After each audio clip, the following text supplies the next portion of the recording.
எழுத்தறிவித்தவன் இறைவன். நம்மை இந்த உலகிற்கு அறிமுகம் செய்த பெற்றோரும் இறைவனுக்கு சமமானவர்களே. ஆனால் பெரும்பாலான பெற்றோர்கள் எழுத்தறிவில்லாமல் இருப்பதால் குழந்தையின் கல்வி பாதிக்கப்படுகிறது. குழந்தைகளுக்கு பாடம் கற்பிப்பதில் காலை வாரம் அரசு பள்ளிகளுக்கு இடையே குழந்தைகளின் பெற்றோருக்கும் கல்வி அளித்து வருகிறது மதுரை திருப்பரங்குன்றம் ஊராட்சி ஒன்றிய நடுநிலைப்பள்ளி. சாமநத்தம் பெரியார் நகரில் உள்ள இப்பள்ளியில் படிக்கும் பெரும்பாலான மாணவர்களின் பெற்றோர் படிப்பறிவு இல்லாதவர்கள். அதுவே மாணவர்களின் பாதை தடம் மாற காரணமாகலாம் என்பதை உணர்ந்த பள்ளியின் தலைமை ஆசிரியர் லக்ஷ்மி, அறிவியல் ஆசிரியர் கார்த்திகேயன் ஆகியோர் மாணவர்களின் பெற்றோருக்கு கல்வி அளிக்க முயற்சி செய்தனர். அதுவும் அப்பள்ளியில் படிக்கும் குழந்தைகளை கொண்டே பெற்றோருக்கு பாடம் எடுக்கும் புதுவித முயற்சி.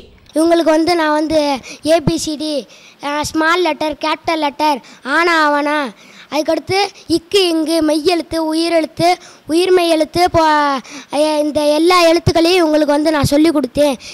இவங்களோட பேர், இவங்க ஹஸ்பண்ட் பேர், இவங்களோட மக பேர், இவங்களோட 2 மக பேரும் இவங்களோட பையன் பேரும் எழுத சொல்லி கொடுத்தேன். பள்ளிக்கூடத்துக்கே போகாதவங்க இந்த வயசில் பள்ளிக்கூடத்துக்கு வர்றதுல ஆரம்பத்தில் கூச்சப்பட்டாங்க. அப்போ கல்வி முக்கியத்தை நாங்கள் எடுத்து சொன்ன பிறகு அவங்க டெய்லி பள்ளிக்கூடத்துக்கு வர கல்வி கற்றுக்கிட்டு இப்போ அவங்க தவறாமல் டெய்லி பள்ளிக்கூடத்துக்கு வராங்க.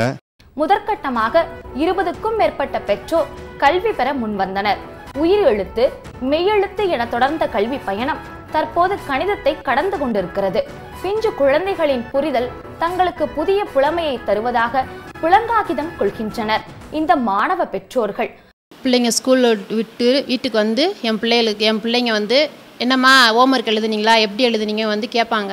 அதை எழுதி காமிப்பேன். இது தவறுமா, இது ரைட்டுமான்னு எனக்கு என் பிள்ளைங்க எனக்கு சொல்லிக் கொடுப்பாங்க. இந்த வயசுலேயும் நான் படிக்கிறது கொஞ்சம் சந்தோஷமாகவும் இருக்குது. இதான் எனக்கு ஒன்று எதுவும் தெரியல, பெருமையாக தான் இருக்குது எனக்கு.